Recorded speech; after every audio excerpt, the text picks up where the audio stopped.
All right, we'll come back to Charles. Let's try Mark Weiser, followed by Mike Griffith. Hey, Stetson, how are you? Good. How are you? Good.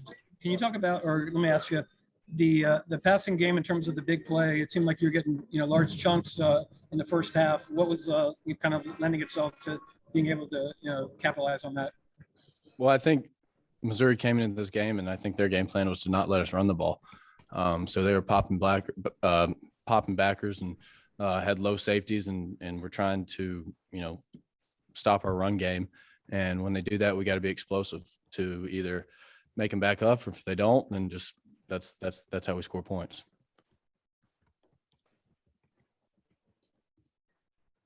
Hey, Stetson, can you talk about, early fourth down, you guys going for it, went right for the jugular. Can you talk about that pass to Arian that got Georgia started offensively? Yeah. I mean, Aaron might be the fastest dude in the country in the playing football. And I think they went 0 there. And it was definitely man-to-man, and, we full slid the protection, and I just trusted him to get to a spot, and he got there and finished the playoff. We'll next go to Seth Emerson, followed by Drew Hubbard. Stetson, these noon home games, sometimes history have had some letdown or slow starting. Was there anything to that? And what kind of got y'all going at the end of the first quarter there? I think that's just a personal thing that we try to facilitate throughout the whole team. But you got to wake up, you got to go to sleep during the week. You got to prepare your body to be able to get up. And I think we did a good job. We still started a little slow on both sides of the ball. They scored first. And so, we have to work a little bit better, but I think overall we did a good job handling it. Hey, Stetson, before JT got in the game today, did you tell him, kind of what you've been seeing from Missouri's defense, or kind of help prepare him for when he got in the game later? Yeah. We talk every series coming off the field about what I saw or what he saw from the sideline. And, usually, we both have the same ideas, but sometimes somebody else sees something that the other person doesn't see. But yeah. We're always communicating, just trying to help each other, and by doing that, helping the entire team. Next, we'll go to Chip Towers, followed by Anthony Dasher. Yeah, Stetson, if you could just talk a little bit. Obviously, JT got some work today about your interplay with him once you got in the game, and then the overall picture. You guys got a chance to go undefeated at Tennessee if you can win at Tennessee next week. So just getting to this point with that goal in hand. We talk about coverages, pressures, fronts that they're running, twist game, just everything, and what plays would work against it, what plays didn't work against it. And I think our guys have done a really good job each and every game, respecting the opponent. And so that's what, I know it's cliche, but in this league, if you overlook anybody, you can lose in any given week. So I guess if you look at our record on paper, having that 0 on there is pretty cool.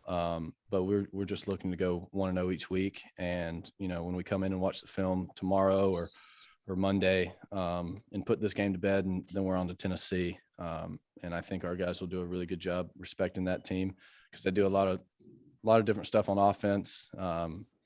They go, their whole style of offense, and, they're going to recruit good players like we have good players. And, Nealon's going to be rocking. They're going to be ready for us. And so, we're just going to prepare each week and, try to go 1-0. Hey, Stat, congratulations, man.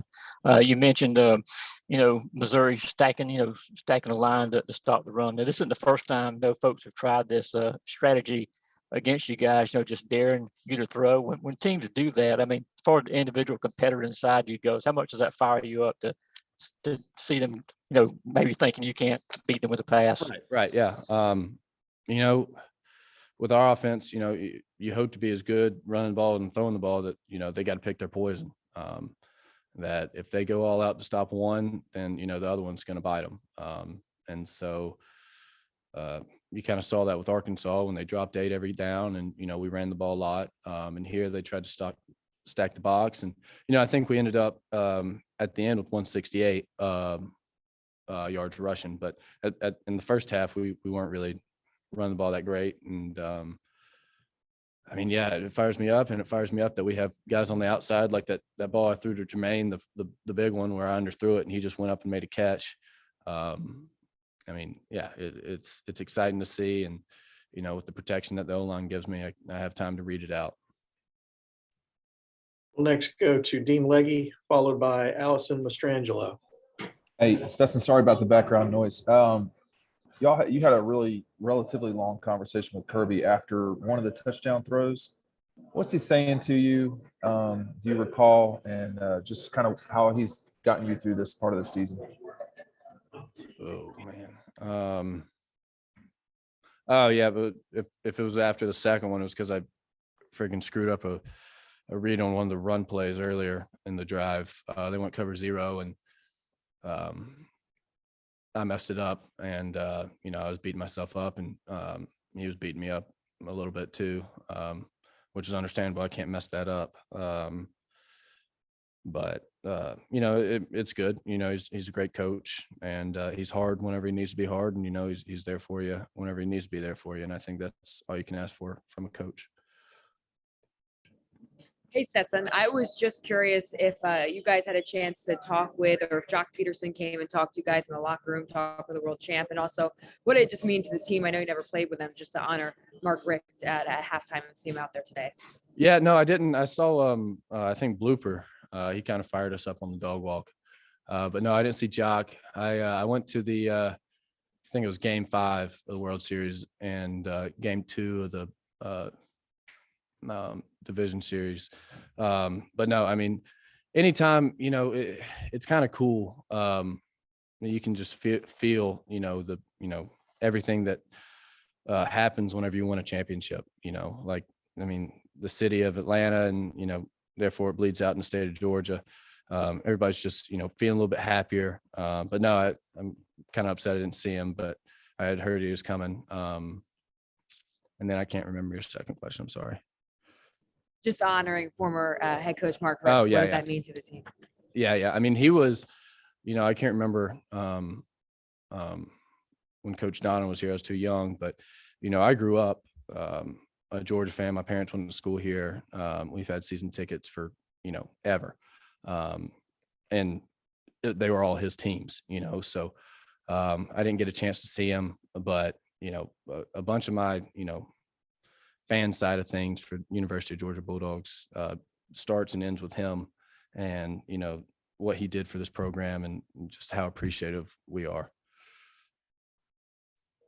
Next, we'll go to Palmer Toms and then Emily Gangerl. Stetson, how big was it to get guys like Arian and Marcus and Jermaine back today? Looked like they all kind of made big plays in the passing game. Yeah, I mean, like I said earlier, Aaron's, you know, stupid fast. And, you know, that helps. And then Marcus saved my butt on the sideline one time. I was a little late on an out route.